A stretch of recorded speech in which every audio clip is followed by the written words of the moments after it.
Do you know what I like to do on Fridays? I like to look at some baseball cards. In baseball and in sports in general, there are lots of what could have beens. Lots of players who showed signs of brilliance and had an injury or something derailed their careers. One of those most tragic is Tony Conigliaro, who was an up-and-coming superstar with the Boston Red Sox. Now, at age 19, he made his major league debut, and in his first at-bat, hit a home run. At the age of 20, he led the league in home runs. At the age of 22, he hit his 100th home run, making him the fastest player ever to do so at that time. And tragically, in August of this year, 1967, Jack Hamilton of the Angels beamed him in his cheek and his eye. Tony was in a slump at that time, and the Red Sox were chasing the pennant. And because he was in a slump, he decided to stand closer to the plate and try to get more aggressive.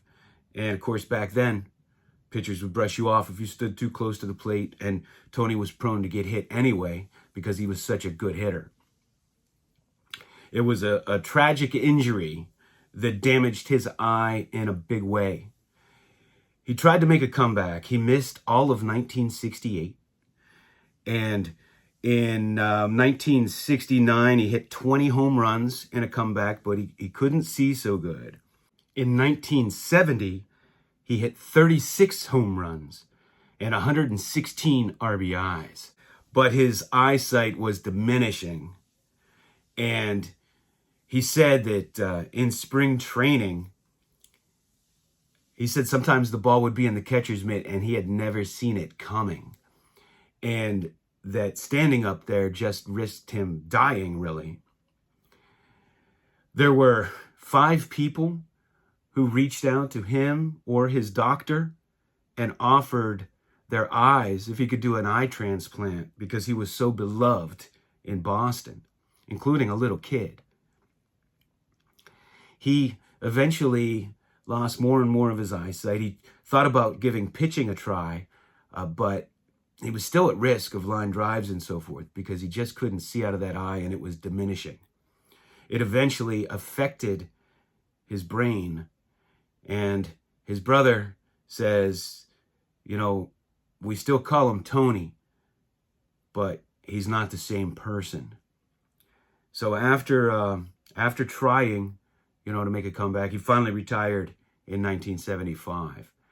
But Tony Conigliaro is one of those stories, one of those what could have been.